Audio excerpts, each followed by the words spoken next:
This week on Adventist News Network, relief efforts in the wake of flooding in Brazil. Adventist Radio reaches the world's oldest Christian country.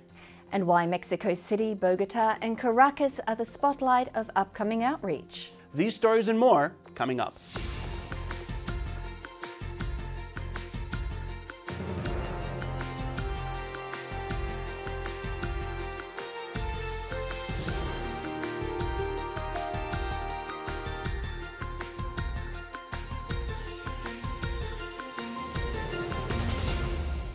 This is Adventist News Network, a service of the Seventh-day Adventist World Church. Thanks so much for joining us. First in the news, residents of Brazil's Amazon region are battling near-record rainfall. Severe flooding and mudslides have forced tens of thousands of families to evacuate their homes in recent weeks. The Adventist Development and Relief Agency in Brazil is distributing emergency supplies to hundreds of affected families. ADRA also sent a team of doctors and other health professionals to a flooded local hospital. The agency is expected to collect additional food, hygiene supplies, and clothing for distribution in the coming weeks. Officials have declared a state of emergency in dozens of districts. They're hoping to avoid a repeat of Brazil's worst natural disaster just 1 year ago, when heavy rainfall and mudslides claimed the lives of 700 people. Adventist media officials say 2 new Adventist World Radio FM stations in Armenia will connect with residents of the world's oldest official Christian country. Armenian programming is the latest in a lineup of more than 80 languages offered by Adventist World Radio. AWR producers in Armenia say programming will focus on spirituality, health and family issues. They say residents of the historically Christian nation are more open to spiritual issues than many of their more secular neighbours. In the coming months, Armenians living abroad can find new programming on demand at awr.org and as podcasts through awr.org and iTunes. An estimated 4 million Armenians live outside of their home country. 1 year after the devastating earthquake hit Christchurch, New Zealand, the church is seeing a surge in tithe given by members there. Church leaders say the 17% increase came as a surprise. They had expected church finances to struggle as residents rebuilt after the earthquake. You can only attribute an increase to the Holy Spirit working on the people's hearts, that they are continuing to trust in Him and having confidence in Him, even though they were facing so much uncertainty. The Adventist Church in nearby Australia is also reporting an increase in tithe returns. For the first time, Australian Adventists last year gave more than $100 million in tithe. Church leaders are crediting member faithfulness and the country's strong economy. Adventist leadership in Inter-America has pledged to better connect with the more than 36 million people living in the region's 3 largest cities. They will focus urban evangelism on Mexico City, Bogota, Colombia, and Caracas, Venezuela. Currently, Adventists there are reaching urban residents through marathons, health summits, cultural presentations, church plants, and even a vegetarian restaurant. The outreach to cities is part of a broader church effort to evangelize the growing number of people who live in the world's largest metropolitan areas. Top church leaders have called urban outreach a priority in the coming years. Church members in Bosnia and Herzegovina are saying a recent conference on Adventist-Muslim relations is a step in the right direction. Southeastern Europe is home to more than 6 million Muslims, and Adventists there want to reach that growing community. The conference highlighted the overlap between Adventist and Muslim beliefs, such as faith in God, and similarities between the Quran and the Bible. Adventist-Muslim Relations Associate Director Petras Bandeher told attendees that the Quran actually points to the Bible and encourages every Muslim to read it. Church leaders say attendees left excited about ministering to their Muslim neighbors. Adventist theology students in the Czech Republic are promoting the church's Revived by His Word program. They say previous Bible reading programs in the region lost traction when participants asked tough questions. But this time around, those questions won't remain unanswered. The Czech theology students have launched a website and they're encouraging readers to offer feedback and ask questions about daily Bible passages. The students will follow the dialogue, offering theological insight and spiritual support. And when we come back after the break, find out what's inside this week's issue of the Adventist Review.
Welcome back. Here's Gina Wallin with a preview of this week's issue of Adventist Review. Women and Their Words is the title of this week's cover story in the Adventist Review. You may be surprised at the role that women have played in the Seventh-day Adventist Church's flagship magazine. It all began when a 20-year-old wife and mother named Ellen White received a heaven-sent vision in November 1848. She afterwards told her husband, James, "You must begin to print a little paper and send it out to the people." From this small beginning, it was shown to me to be like streams of light that went clear around the world. Since that time, numerous women have touched thousands of lives through their work as writers, correspondents, assistants, and more recently as editors. You can read more about some of your favorite authors and editors in this week's Adventist Review. In this week's Biblical Studies section, Gerald Klingbeil takes us on a trek into the wilderness. The book of Numbers lives a quiet life in biblical studies, he writes. Preachers seldom visit it as they feed and challenge the flock. The wilderness, which is the Hebrew title of the book, is not a place we like to frequent. It's dry, it's dusty, it's dreary, it's discouraging. But through his article, Klingbeil opens our eyes to the many oases to be found in this mirage of a wilderness. And finally, in her powerful yet bittersweet article, Oh Mom, Deanna Strand shares how her nosy yet caring mother wouldn't give up on her, making an eternal difference in Strand's life and the life of her children. Adventist World Aviation reaches remote areas of the world with Bible workers, supplies, and food. The supporting ministry also trains young Adventists to serve as missionary pilots. Jared Kananikel has this report. Adventist World Aviation is all about the Great Commission that Jesus gave each one of us to go into the world and make disciples for Him. One way that Adventist World Aviation is accomplishing this goal is through their aviation school program at various Adventist academies across North America. While earning their high school diplomas, many young people have the opportunity to also receive their private pilot's license.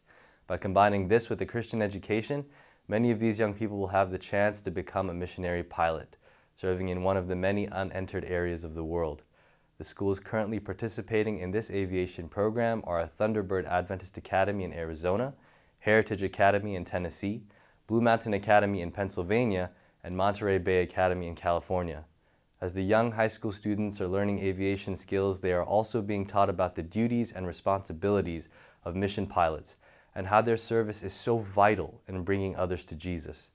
Through medical evacuations, flying in Bible workers, supplies for church and school projects, delivering medical supplies, food supplies, and other important items needed in various villages, lives are changed. Villages quickly began to trust the pilots who helped make their lives safer and more meaningful. Soon that trust leads to the opportunity of sharing with the villagers about Jesus, the one who loves them and has a home for them in heaven.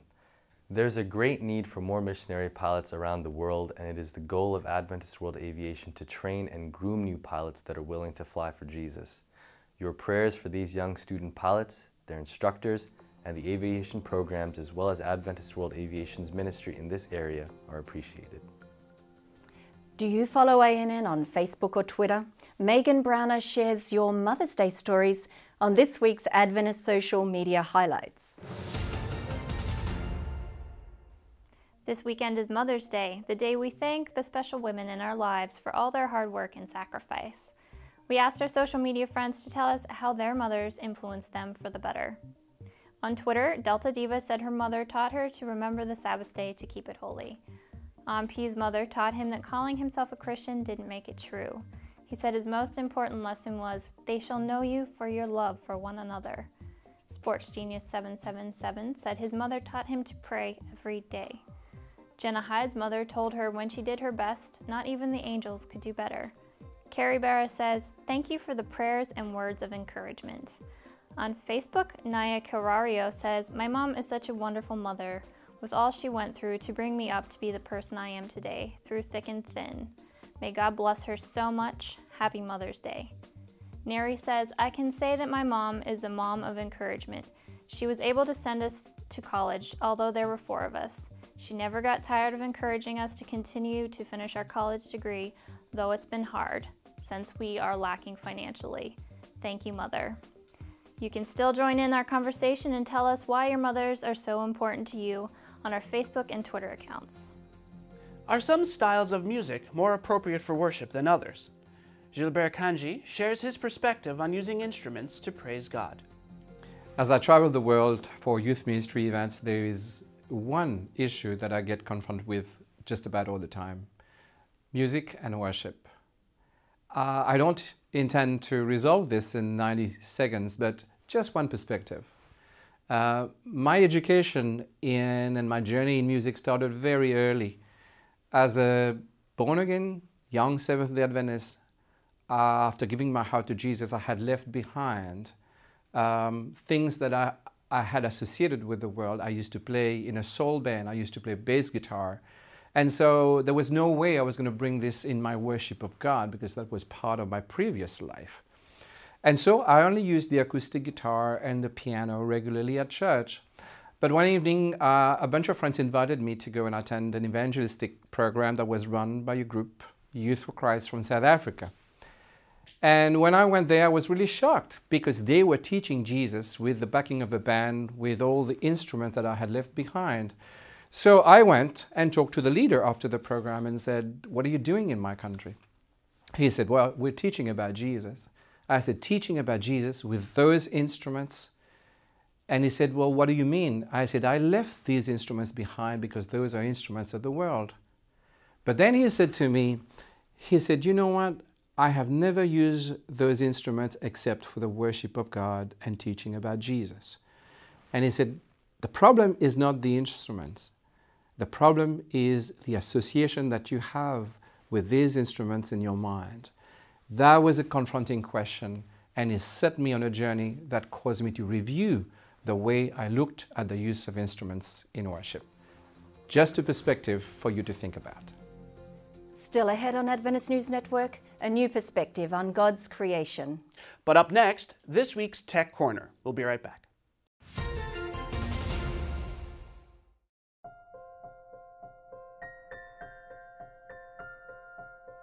Where did evil come from? Where did sin come from?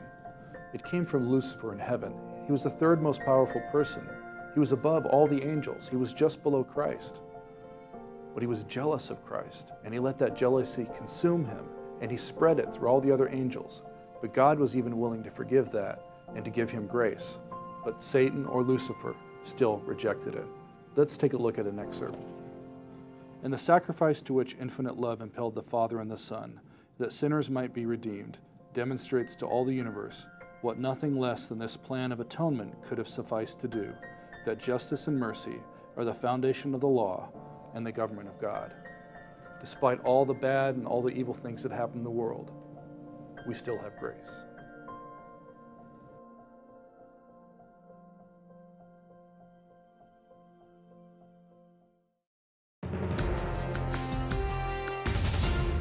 Welcome back. Let's turn to Andrew King for this week's Tech Corner. Last time, Andrew gave us tips on shooting better video. This time, we'll find out how to share those videos using the file transfer service WeTransfer. What do you do when you need to send large files to someone using the internet? Email works great if the files you are sending are relatively small. The safe limit is usually around 5 megabytes. That's a few pictures or songs and plenty of space for most documents. But if you need to send anything larger, like lots of pictures or video files, email is not going to work. Here at Adventist News Network, we have found the most reliable and simple way to send large files is using a free service called WeTransfer. Just go to WeTransfer.com, and once you're there, there are just a few things that you need to fill out. There's a place for you to upload the large files that you want to send, the email address of the person who will get the files, and your email address. Then just click the transfer button, and the person you're sending to will get an email with a link to download the files. This service is free, and the files are available to be downloaded for up to 2 weeks. The file limit is 2 gigabytes per transfer, so if you have files that are larger than that, you'll have to split them up into multiple parts. To use this service, just visit WeTransfer.com. Adventist stewardship leaders are launching a new interactive website. We asked Penny Brink how members worldwide can connect with the ministry. The General Conference Stewardship Ministries is going online and interactive with immediate effect. God gives us the good gifts of life, health, relationships, talents, nature, and resources. If you want to learn about or to share how to be a good steward of these gifts, we invite you to join the conversation at AdventistStewardship.com. Our new logo or header that you will see there is in the shape of a ruler, which implies going the whole 9 yards, giving our all in response to God's all. The 2 crowns of Christ symbolize his salvation and lordship of my life. Read the Dynamic Steward Journal online and catch the latest news clips from the world field. Meet our team and send in your questions. Watch inspiring testimony stories and share your own story. Learn about the stewardship of nature through these magnificent photos, courtesy of photographer and storyteller Dick Dirksen. Go global and locate the Adventist Stewardship Ministries near you. And perhaps order some useful resources like the one on how to plan your family budget. Remember to like our Facebook page and share us on your Facebook page. All this and more at AdventistStewardship.com. Visit us today. For Adventist scientists, God's creation is even more amazing seen through powerful microscopes. As Timothy Standish explains, these views aren't confined to research labs.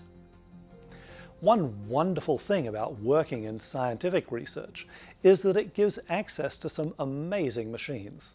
One of my favorites is this scanning electron microscope. This kind of electron microscope allows visualization of amazingly small structures, both in living things as well as rocks and minerals. It also allows identification of the chemical makeup of various kinds of rocks. So it's a very useful tool in geology. I personally enjoy working with biological specimens. Structures that look amazing to the naked eye typically look just as amazing, maybe even more amazing, when their fine details are viewed. God designed living things in a way that is incredible at every level they can possibly be studied. If you're interested in seeing some of the images taken with this electron microscope, watch for the film Metamorphosis, the beauty and design of butterflies, here on Hope Channel. It is one of the best and most beautiful films ever made about design in nature, and I'm proud to have played a modest role by providing the electron micrographs used in its production.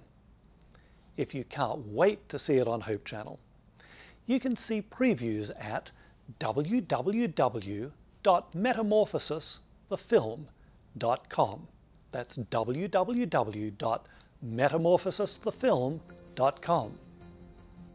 When we come back, this week's iShare report, and later in the program how you can join Adventist technology professionals in an upcoming conference.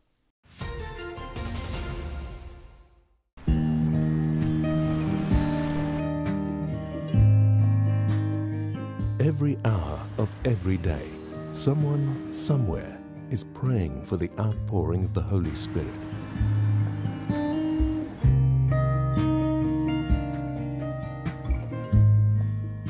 "777, praying at 7 a.m. and 7 p.m., 7 days a week.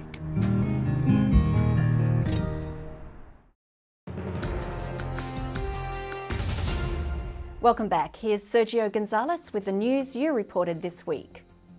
Welcome to iShare, where you bring us the news. This week, we heard from Kirkland's Seventh-day Adventist School in Washington, USA. Their students recently participated in a Lego robotics competition, and they shared some photos with us.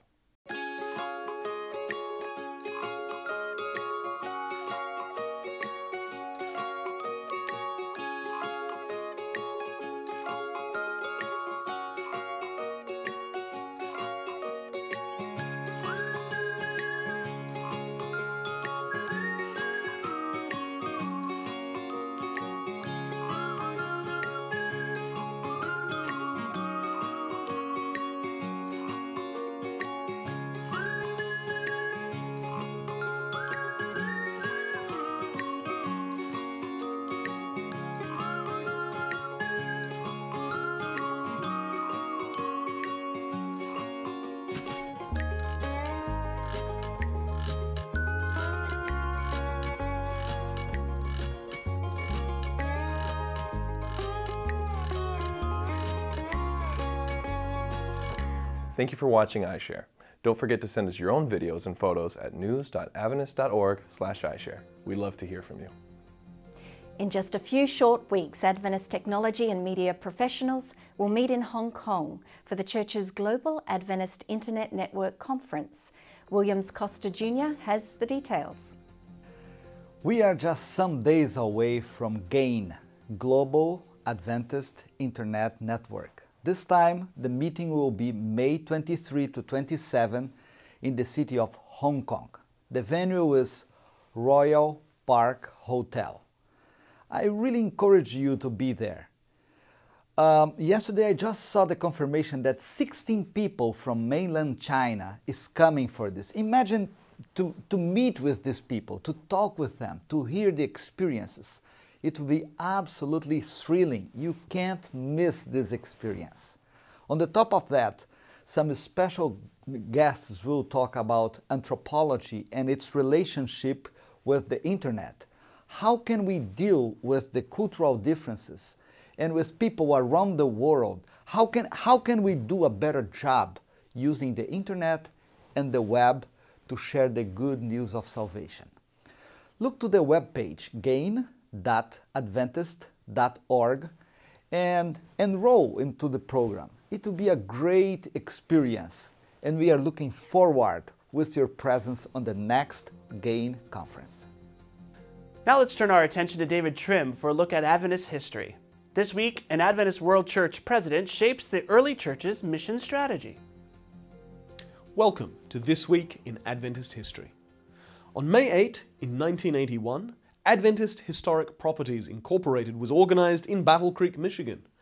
Since then, it has worked to preserve Adventist heritage by purchasing, restoring, and interpreting properties that were significant in the founding and development of the Adventist movement. On May 10, in 1881, John Preston Kellogg died aged 74. He's probably remembered today simply as the father of Dr. John Harvey Kellogg and Dr. Merritt Kellogg. But John Preston played his own role in Adventism's early years. When in 1855 he and two other residents of Battle Creek, Michigan, gave $1,200 to buy a property in Battle Creek to provide a permanent headquarters of the Review and Herald Publishing Company, it was the first step towards making Battle Creek the administrative center of the early Sabbatarian Adventists and then the Seventh-day Adventist Church, which it remained for some 50 years. Kellogg was also one of the first directors of both Review and Herald and the Western Health Reform Institute. On May 11 in 1905, at that year's General Conference session, the GC President A.G. Daniels delivered a powerful speech about foreign missions. He urged the necessity of making global mission a priority until this gospel is proclaimed in all the world. He set out an agenda for entering then unentered countries, which provided a basis for denominational strategy for the next 20 years. And those were some of the events of this week in Adventist history. Thanks for watching Adventist News Network. Join us next week for more news from the headquarters of the Seventh-day Adventist Church. And if you haven't already, check out our app. Now you can watch ANN videos on your iPhone or Android device, as well as access all the latest news, commentaries, and photos. And our good news for this week comes from Proverbs 3. Verses 5 and 6 remind us, "Trust in the Lord with all your heart and lean not on your own understanding. In all your ways acknowledge Him, and He will direct your paths." As always, you can visit news.adventist.org for daily news and videos. Until next week, God bless.